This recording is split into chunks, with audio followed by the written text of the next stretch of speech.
quiero partir agradeciendo la invitación a ser panelista hoy día. Y la verdad es que la exposición de Ron es muy interesante. La verdad es que no sé cómo contestarla sin la situación actual. Yo efectivamente trabajo en BlackRock. BlackRock es hoy día el principal administrador de inversiones en el mundo. Para que tengan una idea, en promedio, BlackRock debe gestionar el equivalente al 4% de la propiedad de las compañías a nivel mundial. Si tuve que calcular como promedio, en todo el mundo es cerca del 4%. Pero voy a empezar por quizás mi vida pasada, que puede ser un poquito más interesante, particularmente para Ron, darle algunos contextos que le permitan quizás validar su hipótesis o eventualmente buscar algunas soluciones alternativas. Efectivamente, el tema de inversionistas institucionales y principalmente fondos de pensiones, que fue quizás mi primera experiencia, y voy a hablar más de la experiencia personal, ha sido siempre una situación, digamos, bastante interesante, en el sentido amplio de la palabra, porque partió efectivamente la posibilidad de invertir en la estructura accionaria de compañías locales como una posibilidad de diversificar la cartera de los fondos de pensiones, que inicialmente, como ustedes bien saben, en un comienzo está restringido solamente a instrumentos de deuda. Ahora, si eso se le agrega que en el proceso de aumento de exposición, o digamos de ir ganando exposición al sector a la estructura accionaria por parte de los fondos de pensiones, mucho de ello se hizo en procesos de privatización o capitalismo popular, como ustedes quieran llamarlo, en algún momento, de compañías que estaban en manos públicas. La estructura de gobiernos corporativos que se fue estructurando fue bien interesante. Ha sido una mezcla de distintos tipos de compañías, entre otras cosas que han llevado que las estructuras de control de las compañías pueden ser bastante distintas. Hay compañías en que participan los fondos de pensiones acá en Chile que tienen un controlador claro, en el sentido que se expresa con una participación directa en la compañía mayoritaria. Hay otras compañías que se controlan a través de situaciones de cascada, que si uno al final lo lleva, y que en general están muchas veces ligadas a compañías que en algún momento eran empresas estatales. Ahora, creo que efectivamente los fondos de pensiones en Chile no ha sido tan distinto el camino, la ruta que han seguido quizás que sus pares en Estados Unidos en cuanto a inversionistas institucionales, toda vez que la ley o la regulación para los fondos de pensiones, salvo la excepción de poder coordinarse en la elección de directores, buscó que en general los fondos de pensiones no fuesen inversionistas que participaran activamente en la gestión de las compañías. Hay algunas excepciones por ahí de compañías, y que probablemente César nos va a dar algunas mayores luces con respecto a aquellas compañías que los fondos de pensiones sí, como bloque, digamos, tenían el control de la compañía,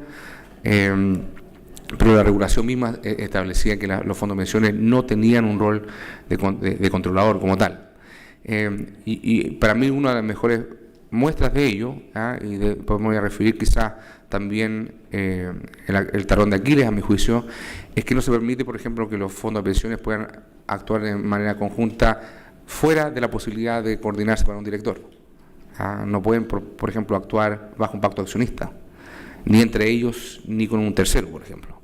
para eventualmente disputar el control si es que hay la percepción o la realidad respecto a que efectivamente el controlador u otro accionista de alguna manera está dirigiendo un porcentaje mayor a lo que le correspondería de las utilidades de la compañía. Y por lo tanto, la invitación fue empezar a invertir y a diversificar y eventualmente incluso a generar mayores retornos a una clase de activos, pero sin, la verdad, una vocación demasiado clara desde el punto de los fondos de pensiones de ser accionistas demasiado activos. Y en la medida que fueron creciendo, y en ese, digamos, crecimiento fueron de alguna manera creciendo más rápido que el mercado, fueron tomando posiciones que con el tiempo lo fueron llevando a tener que tomar un rol más activo en las exposiciones que tenían. Y aquí se ha hecho muy famosa la frase de un gerente de inversión de fondos de pensiones muy grande, se da en lo que se llama el síndrome del Hotel California, en cuanto a las posiciones de las AFPs, que puedes entrar en cualquier momento que tú quieras, pero nunca te puedes ir. Y esa es un poco la situación que enfrentan hoy día muchos fondos de pensiones en compañías que no pueden darse el lujo de votar con los pies, como comúnmente se dice en Estados Unidos, si es que no hay un acuerdo respecto a cómo se está llevando la compañía, y están de alguna manera amarrados en tratar de enfocar lo que mejor pueden hacer, si es que incluso entran en abierto conflicto con el digamos, el accionista controlador a través del rol que los inversionistas, que los directores independientes puedan tener. Pero creo, digamos, en mi experiencia, que incluso ese rol, aunque se ha ido fortaleciendo de manera importante a partir del cambio regulatorio, acuérdense de la ley de OPAS y otras cosas que de alguna manera buscaron nivelar el terreno entre minoritarios y controladores, aún así es difícil, entre las cosas, porque de acuerdo a la regulación chilena, un director, aunque sea votado por minoritarios y aunque sea independiente, una vez que es director representa a todos los accionistas, incluso a los accionistas controladores, que de alguna manera se debe a toda la compañía, está bien que sí sea, digamos, pero de alguna manera le es difícil alinearse necesariamente con un sector, aunque sea el sector minoritario, cuando hay disputas con el controlador. E incluso cuando así ha sido necesario, lleva dinámicas un tanto difíciles dentro de la compañía. Algunos, y lo he escuchado directamente, algunos controladores o directores de controladores han expresado que ellos en general digamos, no se sienten muy cómodos con directores independientes que los nominan minoritarios entre ellos fondos de pensiones, que su rol es estar ahí como una especie de sheriff en el directorio, atajando cualquier cosa, pero realmente no contribuyendo como debe ser en el gobierno corporativo de la empresa, cuando de nuevo una vez que son nominados directores deberían serlo. Entonces, quizás la pregunta para Ron es si eventualmente es suficiente, es una condición suficiente para generar, digamos, cerrar esa brecha, digamos, eventualmente del descuento al minoritario, el contar solamente con una figura de un director independiente. Y, por ejemplo, si, hoy día, efectivamente, el regulador tiene una carga importante para, digamos, suplir quizás la incapacidad de los mismos minoritarios de tomar un rol más protagónico. Quizás una pregunta interesante sería si ya los fondos de pensiones están suficientemente maduros para llevar el paso más allá y actuar de manera conjunta, formalmente. Yo creo que el controlador quizás se sentiría un poquito más desafiado si eventualmente hay un bloque actuando formalmente en conjunto que pueda estar, digamos, equiparando un poco la cancha. Eso con respecto a la situación en Chile. Solamente aquí agregar algunos otros puntos que creo interesante digamos, incluir en la discusión. Ron mencionaba el crecimiento de los fondos. Puede ser un elemento positivo en la medida que eso significa que toman un mayor porcentaje y tengan una mayor representación, pero también hay que incluir otro aspecto. Los fondos de pensiones han ido ampliando también sus alternativas de inversión, incluyendo la posibilidad de invertir fuera de Chile. Y la verdad que hoy en día uno a veces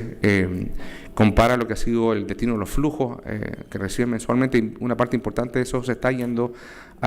digamos, fuera de Chile, donde ahí sí que se diluyen de manera importante en la estructura accionaria, incluso lo hacen a través de otros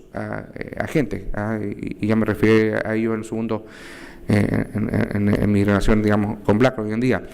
Pero eso, una de las razones, más allá de las razones, yo creo que muy apropiadas, de buscar una adecuada diversificación, y probablemente algunos profesionales de los equipos de inversión te lo dirán en privado, pero no tanto en público, es, mira, me saca un dolor de cabeza, porque ahí sí, digamos, esta situación del Hotel California no corre, porque si tengo algún tipo de problema o no me gusta la compañía, vendo y salgo sin ningún tipo de restricción, y no tengo que ni desgastarme ni entrar en los costos, digamos, explícitos, digamos, o implícitos de tener que ir a defender los intereses de mis afiliados o de mis contribuyentes. Sencillamente salgo de la inversión. Y finalmente, antes de entrar al tema de BlackRock, les quería plantear, quizás el cuadro, ese triángulo que nos presentaba Ron, podría tener una arista más, que es la agencia entre el inversionista institucional y su propia administración. No necesariamente la administración o los accionistas hoy día de un fondo de pensiones están perfectamente alineados con el fondo de pensiones. No sé si me entienden. Desde, digamos, un mercado profesional bastante cerrado, en que alguien que hoy día está trabajando en el área de inversiones de un fondo de pensiones puede estar trabajando en otro lado, incluyendo un emisor, así que hay un problema de agencia ahí, hasta, digamos, una compañía administradora de fondos que obviamente su intención es maximizar utilidades para sus propios accionistas, y eso crea, y en general han sido pocas, pero existe siempre el potencial de que existe una discrepancia entre lo que es bueno para el fondo de pensiones y lo que es bueno para sus administradoras, incluyendo incurrir en todos los costos necesarios cuando la situación lo requiera en ir a defender los intereses de sus afiliados. Me voy a referir brevemente digamos, al rol de un gestor global, como el caso de BlackRock. Hay desafíos muy importantes y yo creo que agregar un elemento adicional a Ron, que es, y no sé cómo él lo incorpora a su análisis, es el creciente aumento de fondos pasivos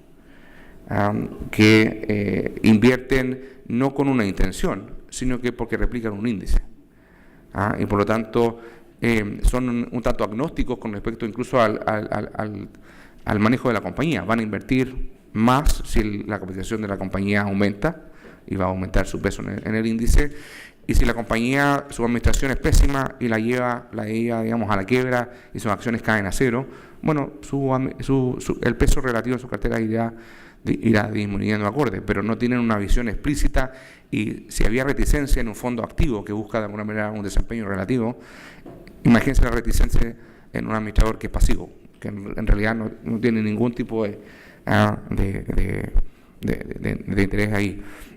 Ese es claramente una complejidad del tema. Y bueno, junto con lo que mencionaba de la escala, Ron, hay un tema adicional del modelo de negocio de asset management que se está haciendo cada vez más notorio. La industria de asset management es una industria que opera bajo la premisa que el ganador se lo lleva todo. Si ustedes miran hoy día cuáles son los fondos que reciben la mayor proporción de los flujos, son una veintena de fondos hoy en día, una veintena, cincuentena de fondos a nivel global. Hoy día se llevan cerca del 70% de los flujos. O sea, realmente acá el que se destaca va a empezar a recibir una cantidad mayor de flujo, y va a haber probablemente, y quizás mi firma es la mejor prueba de ello, una concentración cada vez de mayor cantidad de dinero en menor cantidad de jugadores. Y eso yo creo que también, desde el punto de vista de gobiernos corporativos, va a implicar, digamos, ciertos desafíos a ese respecto. Quizás la labor de coordinación, o el hecho que los mismos gestores